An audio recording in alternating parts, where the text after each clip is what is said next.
Hey guys, football season is not too far away. I know it's May, but football season will be back before you know it. And what better time to get into a football podcast than right now? And that podcast is called Root of All Eagles. It's a podcast that's available on really any podcast streaming app, but the best way you can find them is on Apple and or Spotify. And it's hosted by James Webb, who was originally born in San Diego. He grew up in Hawaii. And in Hawaii, they didn't have any NFL teams to root for. But for as long as he can remember, he's been an Eagles fan. And some of his favorite memories include watching players like Donovan McNabb, Brian Westbrook, T.O., Brian Dawkins, and others as well. And nothing thrilled him more than, of course, seeing the Eagles get to the Super Bowl 2 times in 5 years and finally winning in 2017. It has been a dream come true for James, and I'd really check out this podcast, guys. His passion comes through. His authentic passion for football comes through, specifically for the Eagles, just like it does on the WWE podcast, guys. It is the equivalent over there, and very listenable, and it's called Root of All Eagles. If you're an Eagles fan or you're just a football fan, there's no better place and time to go check out a football podcast. Get yourself ready for the NFL season. Again, it'll be here in just a few months, believe it or not, and I would really recommend you check it out, guys. It's called Root of All Eagles. Check it out on Apple and Spotify today. This is WWE superstar Drew McIntyre, and you're listening to the WWE Podcast.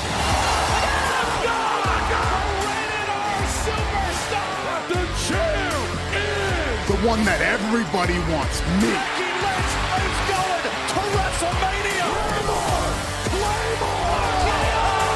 Austin 316 says I just whipped your ass. This is my iron. You're going to acknowledge me.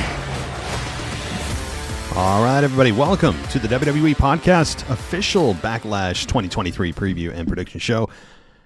And it is also Cinco de Mayo for those that celebrate or pretend we do, or just use it as a day to drink and an excuse to drink. So for those of you that are, then Arriba. Okay, that's as far as I go. Anyway, hope all of you do. Everybody's doing well, and we've got a lot to cover today. As Backlash is tomorrow night, as I record this, it's a Friday morning. Okay, so I have not seen Smackdown. I would imagine there's not too many last second changes to any matches or stipulations added. So if there are, then they aren't accounted for here. But let's dive into it, and let's just start reviewing and previewing rather the Backlash event. And you know, one thing that I'm really excited for, crowd reaction. You know, I have heard through just news outlets and interviews and everything else that the Puerto Rican crowd is intense, and that's awesome. It's a good thing. They're passionate, and they're passionate for their brethren, right? Meaning, especially Bad Bunny, who should get a monster reaction like it's Stone Cold coming out of retirement again or something like that. And it's going to be a lot of fun to listen to and hear how they react. Is it Bizarro World? Do they chant or cheer heels and boo baby faces? Or is it just an amplified version of what WWE wants, cheering the baby faces, booing the heels? We'll see. We'll see. It's going to be a very interesting night at the office, so to speak. And I'm really excited to see how that plays out. The crowd is such a massive part of the show, and I'm going to be paying special attention to that. Also, we are going to be doing a review show. I'll try to do it immediately after. It's not always plausible because my body shuts down. I can't tell you how many times I have fallen asleep during pay-per-views.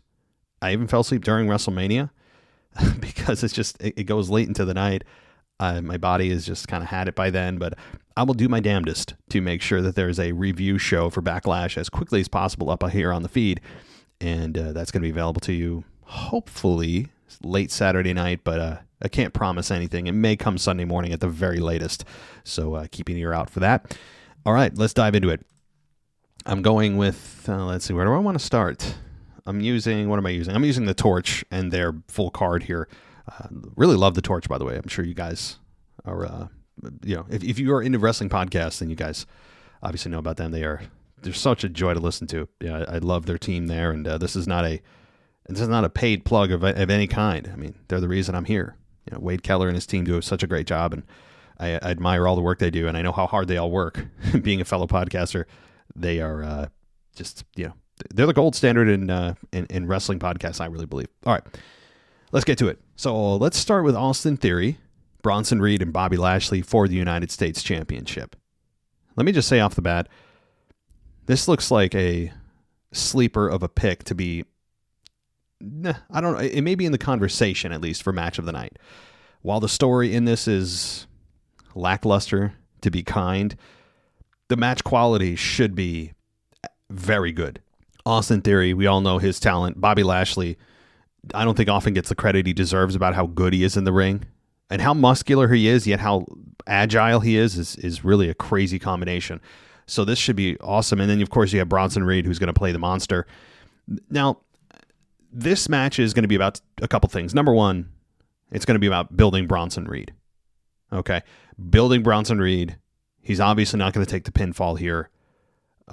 So this is about building him as a monster, giving him a lot of time to dominate the match. And that's what it's going to be, I believe. And it's going to be a lot of Bronson versus Bobby, which has been kind of the side program going on. Bronson Reed attacking Bobby, brawls, all that. And it's been fun. And Bronson Reed, I believe, is undefeated right now, as he should be. And so that's going to be something to watch, as Austin Theory probably takes a backseat to maybe half the match as he gets slammed through a table on the outside, and then it's Bobby and Bronson going at it, something like that.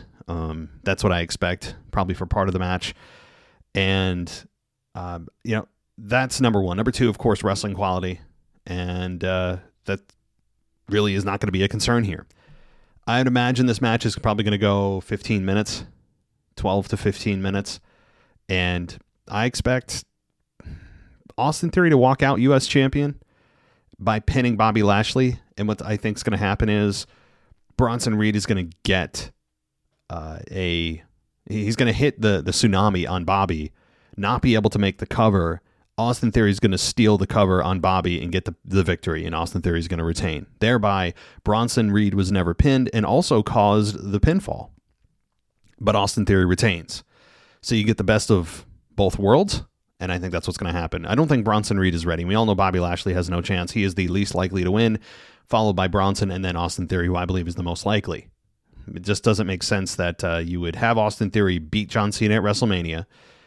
And yes, he's been a little bit cold since that victory, which is bizarre given that the victory over Cena was meant to do the exact opposite. But I think Austin Theory needs a bit of a reboot, and him going and winning the United States Championship makes total sense to me. I don't see any reason why he would lose it here outside of a shock victory just to get Bronson Reed a little bit more momentum. To me, that doesn't even make much sense because people would look at that as too much too soon. All right. So, also, as I'm typing this in, let's see. Bronson Reed is on. Oh, yeah. Bronson Reed was also drafted to Raw. So, you know what? There's even less of a chance of Bronson Reed winning here because the U.S. title is going to SmackDown and the IC title is going to Raw. So that's also another massive factor. Yes, Bobby's on SmackDown. So now that I'm thinking about it, my odds have been reversed, where Bronson Reed is the least likely to win simply because of the draft, and he's not ready yet. And also, Bobby Lashley is on SmackDown, and the U.S. title is going to live on SmackDown, so Bobby has a much better chance of winning. So I still believe Austin Theory should win. Otherwise, what's the point of the victory over Cena at Mania? That's a massive victory. Not given how he won, but he still won. So there. Austin Theory, I'm going to pick to retain, followed by Lashley, and then Bronson Reed. Okay. Seth Rollins versus Omos. Okay. This definitely is not going to be match of the night. And it's not really pointing fingers. It's just the fact of physics with Omos. He's too big of a dude to have the quote-unquote 5-star match that we need or, desire as fans. It's not going to happen. They'll probably get 8 minutes or so. I'd say 8. If it goes longer than 10, I'll be shocked. Seth Rollins is going to get the victory. I mean, how can he not? Which also scares me when there's one that you look at and go, that's a lock. That said, this isn't a game, or this is not the time to play games with finishes. This is not a time for Seth Rollins to lose in some kind of wonky fashion. Somebody interferes, causes Seth to lose. No, that's not what should happen here, okay? There's no hanky-panky. Seth Rollins should just get the plain victory. I don't care how he does it. He needs the victory. And why? Well, You know that new shiny old title that's on Monday Night Raw? Yeah, they got to continue to build him for the for the championship, which he's in the top 2 contenders or favorites to win the belt. So Omos getting a victory here makes absolutely no sense at all. I mean, the only way that we could have a wonky finish is Omos getting disqualified by, using a weapon or something, or a low blow on Rollins, or just not listening to the referee's 5 count or something. But Seth Rollins gets the victory here. That's it. This is probably the most underwhelming Seth Rollins match that we've had in quite a while, but it's about the championship next, and that's coming at Night of Champions. All right. Rhea Ripley versus Zelina Vega, another match that you look at and go, an absolute lock. 100% lock. And this one also to me is 100%. There's this one, again, there's no time or there's no place here for hanky-panky at all. Even more so than Seth Rollins and Omos. How can it not be Rhea Ripley? How can it not? Imagine the uproar and the booing that would ensue. People would boo the hell out of Zelina Vega because they're not ready for Rhea Ripley. They've barely gotten a chance to hear from her. Rhea Ripley isn't even cutting promos yet, and the people still love her, and she's in a heel group, acting as a heel, but people want to love her. They're ready to love her, but she's still being masked as a heel. And Rhea's got so much more to go here. There is a ton of track left on this title run, and Rhea Ripley hasn't even started. I have said before, and I'll say it again, Rhea Ripley is probably going to go into WrestleMania 40 as champion. I believe that, and she deserves it, and maybe beyond. We're getting way ahead of ourselves, but I think it's deserving. I mean, hell, they've kept Bianca Belair, who's been ice cold and boring as a champion for the last 6 months or more. And they've kept the belt on her. What's the argument against keeping it on Rhea? Yeah, there isn't one. So Zelina, have a nice showing. And you know what? If I were her, I'd look at this as, yeah, the fans know I'm not going to win. I know I'm not going to win. But this is a chance for me to get back into the conversation of being in title matches. And this is arguably Zelina Vega's biggest match of her career. So that's the way I would look at it if I were Zelina and the fans, and go, hey, you know what? Let's just see what Zelina's got. This is the chance for her to have a breakout performance. And that's what you can hope for if you're a Zelina fan. All right. Bad Bunny and Damian Priest in a San Juan street fight. This is going to be fun. This is going to be a lot of fun because we know the capability of Bad Bunny now. He's no longer going to surprise us with his ability. We know what he's capable of. He's much better than he deserves to, or he has any business being, right? Bad Bunny is going to have I think a very good night. I think he's going to win this match. And maybe he gets beat down at the end by the rest of the Judgment Day or something. But I mean, this seems to be a one-off, so I don't see this continuing. I think Damian Priest is going to lose, but lose in a hell of an effort. This is going to be physical. There's going to be a lot of tables and chairs and kendo sticks involved in this matchup. And I expect it to be very good. I expect this one to be 10 to 12 minutes, somewhere around that time. Yeah, Bad Bunny is still, as good as he is, he's limited in the amount of maneuvers he knows and that kind of thing, or being able to call a long form match without the use of weapons. Anytime you see, by the way, a street fight, especially with somebody that's not there a lot or hasn't been there in a while, even in the case of Stone Cold's return, when you have the ability to use weapons and go outside the ring, it expands your arsenal of maneuvers and ways to tell the story, because if you're confined to the inside of the ring and only wrestling maneuvers, your weaknesses could be exposed. So I think Bad Bunny is going to win this match and send San Juan home happy there. They're not going to be the main event, but I expect the crowd to be very hot for this one, given the ethnicity of both men. And it's going to be interesting, this one more specifically than any other, what the crowd reaction is. And, that's one of the most interesting aspects, as I've said. All right. Bianca Belair versus Io Sky for the Raw Women's Championship. This one's actually a little more difficult than on the surface. I don't think Bianca loses here, but there's a case to be made for Io Sky to win and for Bayley to become jealous over the next several weeks or months and then eventually turn on Io Sky. And that's one scenario. The other scenario is that Bayley directly costs Io Sky the championship, thus Bianca retains. This is tough, and it shouldn't be on paper. But with Bianca so cold and boring as Raw Women's Champion over the last 6 months, and Io Sky I think, ready to break out, and really the fans are ready for the whole Damage Control group to break away from each other. They've been ready for months and months. There's also that aspect, and it would benefit Io Sky, Dakota Kai, and Bayley. Everybody. Right now, the sum of the parts is not greater than any individual one. Any individual part is greater than the sum of this group right now, and that's usually the opposite. It's just the group didn't work, and it became ice cold quickly, and it's been ice cold for about a year now, and it's just ready, right? So that said, my ultimate pick, I think Bianca retains, and I think she retains maybe by Bayley inadvertently, at least on the surface, looking like she didn't cost Io Sky, but ultimately we're going to find out that she did it on purpose. So maybe it'll quote unquote be an accident from Bayley, accidentally tripping Io or accidentally hitting her with an object that Bianca ducks or something. I think that's what's going to be the case here. Bianca retains. All right. Final two matches.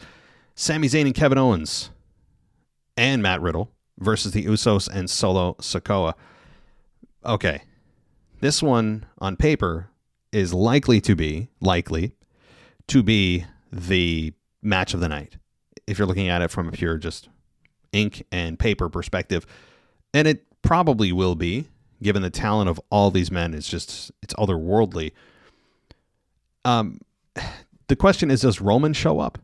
Hey guys, football season is not too far away. I know it's May, but football season will be back before you know it. And what better time to get into a football podcast than right now? And that podcast is called Root of All Eagles.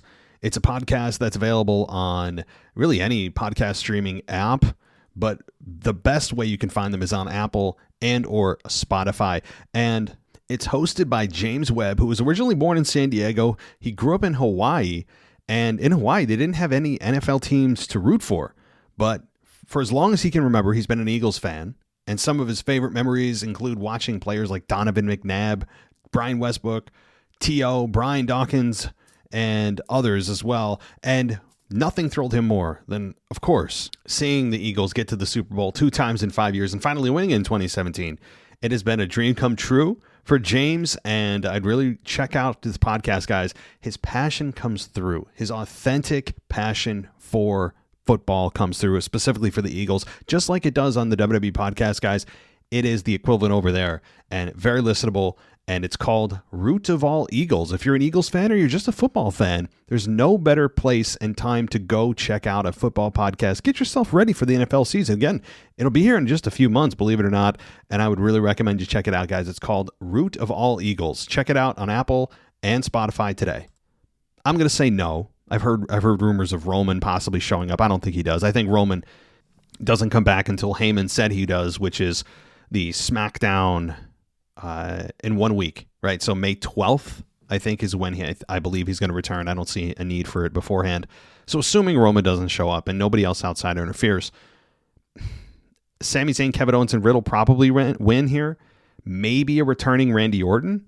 Maybe Orton comes out and returns here, and as the Usos and Solo are attempting to do something wonky, we have Randy come out and even things out with whatever shenanigans they're trying to pull to get the victory.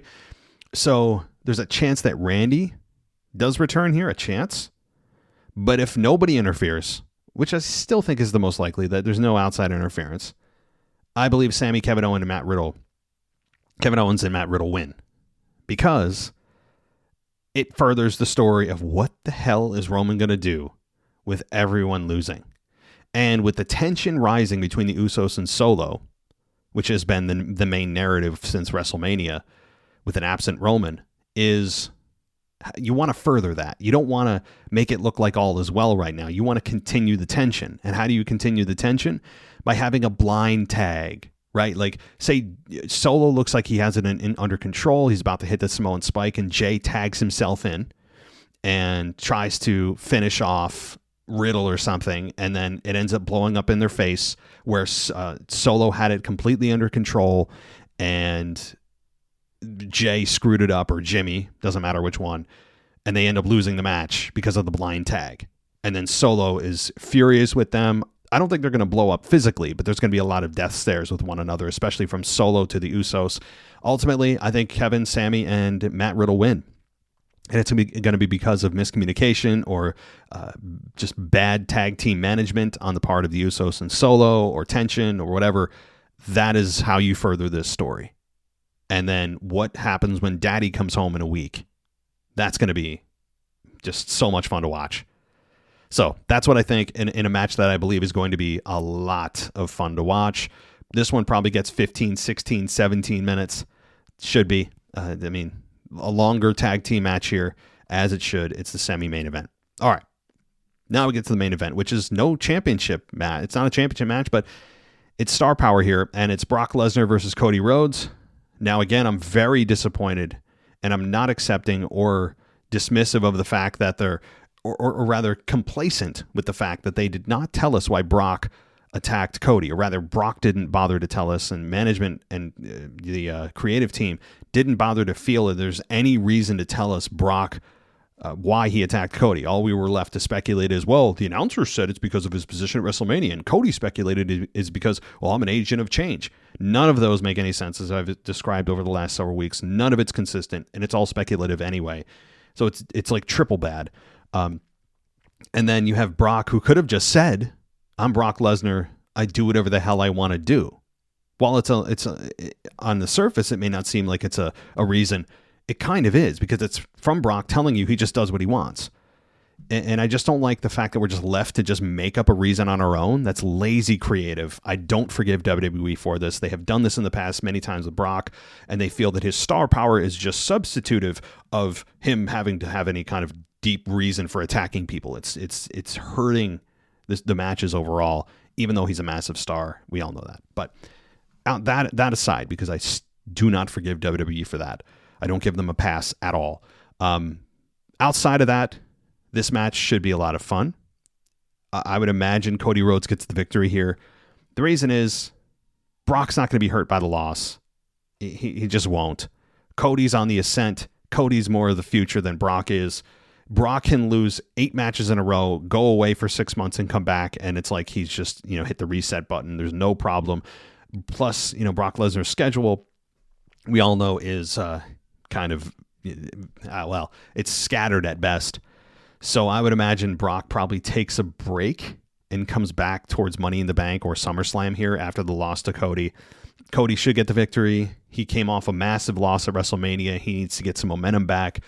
Cody will do that. And what I think is going to be a fun match, typically with Brock, it's been German, F5.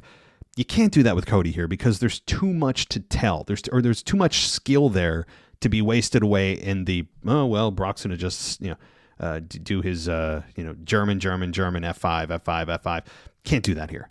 Okay. Brock is capable also of more. It's not like he's Goldberg where he's a 1 or 2 trick pony. Brock is very good in the ring, and I think we often forget that because they've morphed Brock's matches into just a few moves as well. But the thing is, Brock is capable of a great match, and I think they should kind of change the style here and have Cody and Lesnar actually have a wrestling match filled with a bunch of power moves. Of course, I'm not asking Brock to be a chain wrestler, but wrestle. Don't just go for finishers.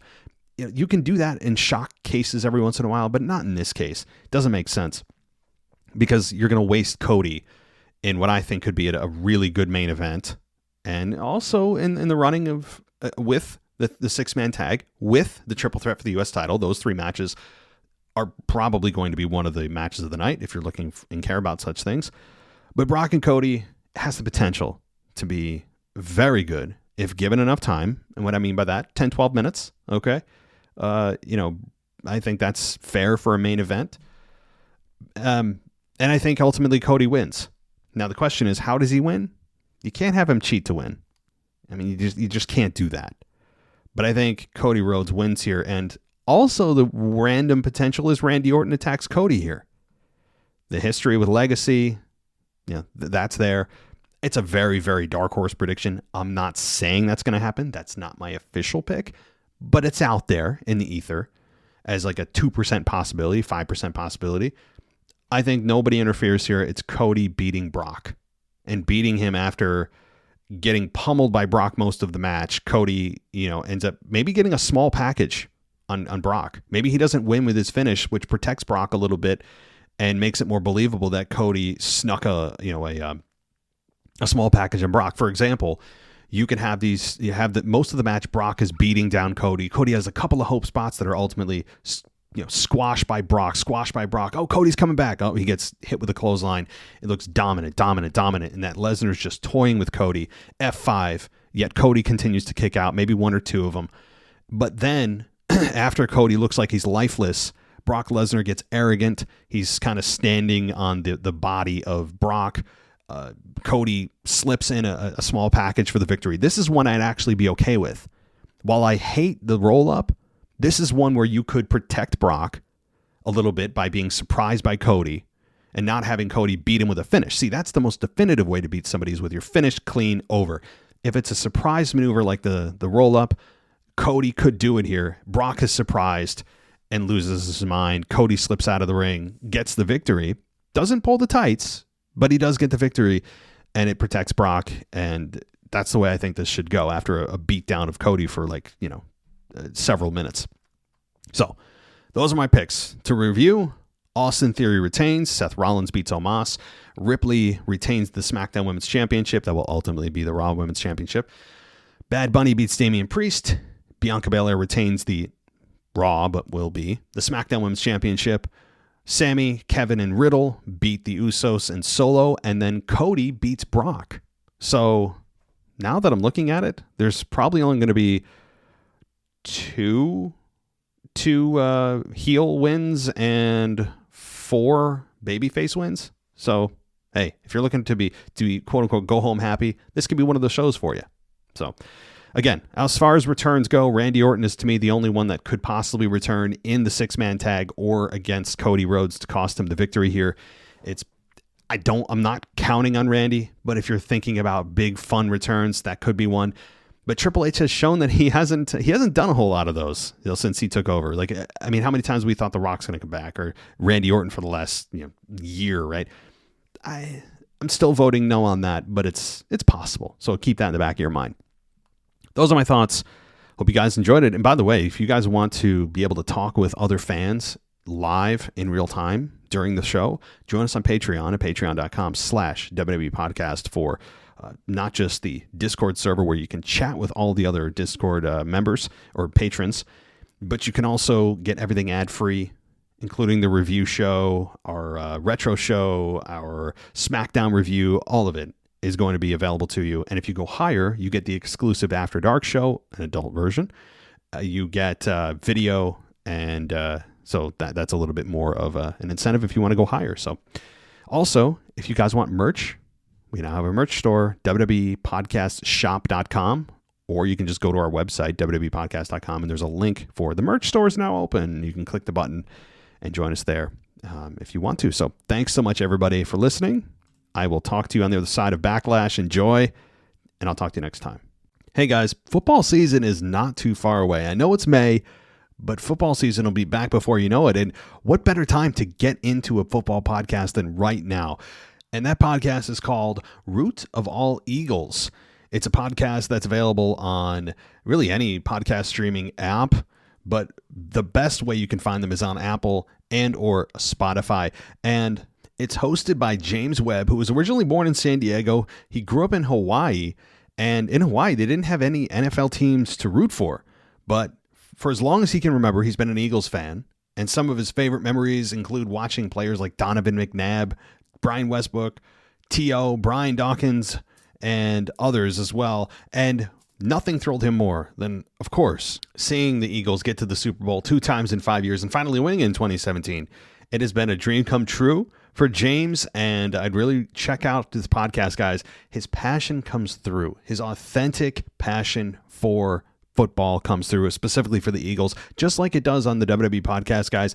It is the equivalent over there, and very listenable, and it's called Root of All Eagles. If you're an Eagles fan or you're just a football fan, there's no better place and time to go check out a football podcast. Get yourself ready for the NFL season. Again, it'll be here in just a few months, believe it or not, and I would really recommend you check it out, guys. It's called Root of All Eagles. Check it out on Apple and Spotify today.